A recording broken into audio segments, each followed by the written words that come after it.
है। ठीक, अगला योग इस प्रकार से कि पंचम भाव में चंद्रमा कर्क राशि का उपस्थित हो यानी वह भी स्वग्रही हो, तो सामने मकर राशि का शनि हो, वह भी स्वग्रही हो। विशेष रूप से आप मोटी मोटी बात जानिए कि यदि किसी की कुंडली में आपको पंचम भाव का अधिपति भी स्वग्रही दिख जाए और एकादश भाव का अधिपति भी स्वग्रही दिख जाए, सिर्फ एक मरकरी पंचम भाव में अगर स्वग्रही होकर के बैठ रहा है तो आपके लिए आवश्यक हो जाता है कि गुरु के साथ वहां पर चंद्रमा और मंगल की भी शक्ति लग जाए। अन्यथा अधिकतर में आपको यही था कि पंचम भाव और एकादश भाव दोनों के अधिपति यदि स्वग्रही है तो व्यक्ति के जीवन में अच्छा धन का सुख मिल रहा है। अगला योग इस प्रकार से कि पंचम भाव में सिंह राशि हो और वहां पर सूर्य बैठता हो और मंगल गुरु लग्न में बैठते हो, अर्थात मेष लगन की कुंडली बनेगी, मेष लगन में मंगल और गुरु लग्न में बैठता होगा और पंचम भाव में सूर्य बैठेगा, तो ऐसा भी व्यक्ति महाधनी होगा, धनी होगा, बहुत अच्छा धन इसके पास होगा। अगला योग है कर्क राशि के लिए। कर्क राशि लग्न में स्थित हो और उसी लग्न राशि में, उसी कर्क राशि में चंद्रमा भी स्थित हो जाए और लग्न में बुध गुरु भी बैठ जाए या बुध गुरु की दृष्टि लग जाए, तो ऐसा जातक भी धनाढ्य होता है। यह योग कब बनेगा? जब कर्क लग्न हो, कर्क लग्न में चंद्रमा लग्न में ही बैठता हो और उस पर गुरु बुध की दृष्टि लग जाए या गुरु बुध वहीं पर बैठे हो, ऐसी स्थिति में भी व्यक्ति धनाढ्य होगा, धनी होगा, धन के लिए बहुत लकी होगा। अगला योग इस प्रकार से कि लग्न में मेष राशि या वृश्चिक राशि यानी मंगल का क्षेत्र हो, वहां पर मंगल बैठता भी हो, मंगल स्वग्रही हो, कहां पर? लग्न में, तथा इस मंगल पर बुध शनि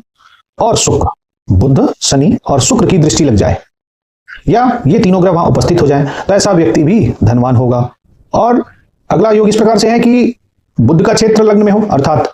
लग्न पर मिथुन राशि या कन्या राशि उपस्थित हो और वहां पर बुध बैठ जाए और लग्न पर गुरु शनि की दृष्टि लग जाए या गुरु शनि लग्न में बैठ जाए, ऐसी स्थिति बनने पर भी व्यक्ति जीवन में धनवान होगा।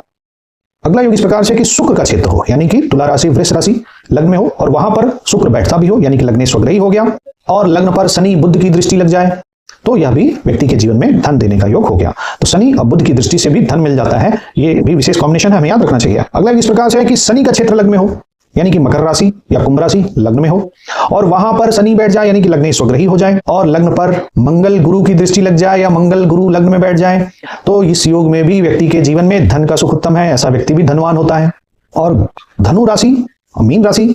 लग्न में हो, वहां पर गुरु बैठा हो, तो फिर ऐसे में उस पर मंगल बुध की दृष्टि लग जाए या मंगल बुध लग्न में स्थित हो जाए, तो यह भी धनवान होने का योग हो गया। ओवरऑल हमें यह समझ लेना चाहिए कि पंचम भाव का स्वामी स्वग्रही यदि है और सामने एकादश भाव का स्वामी भी लगभग स्वग्रही है, तो यह अच्छी स्थिति है। साथ ही साथ लग्नेश यदि स्वग्रही है तो फिर यह भी स्थिति अच्छी है। अब उसमें अन्य ग्रहों का, लग्नेश के साथ कुछ अन्य ग्रहों का भी कॉम्बिनेशन है, यदि वो सब संयुक्त हो जाए, उनकी दृष्टि लग जाए, तो फिर व्यक्ति को धनवान बना देते हैं। तो धन का सूत्र हमें 5, 1 और 11 यह भाव विशेष रूप से मिले, इनको हमें विशेष रूप से समझना चाहिए जब भी किसी के लिए हम धन का विचार कर रहे हैं। अब सामान्यतः लोग सिर्फ धन भाव द्वितीय भाव को देख लेते हैं धन के लिए, मगर देखिए धन के सूत्र कहां कहां बैठे हुए हैं। पंचम भाव में पहले बताया, फिर उसके साथ सपोर्ट में एकादश भाव को लिया, अब लग्न की भी ले लिए, तो धन मात्र सेकंड कस्ट में नहीं है, धन बहुत जगहों पर बैठा है। धन को हम आपके सामने एक्सप्लेन कर रहे हैं जो हमें बृहत पराशर होरा शास्त्र नामक क्लासिकल टेक्स्ट में लिखा हुआ है और आज से 5000 साल पहले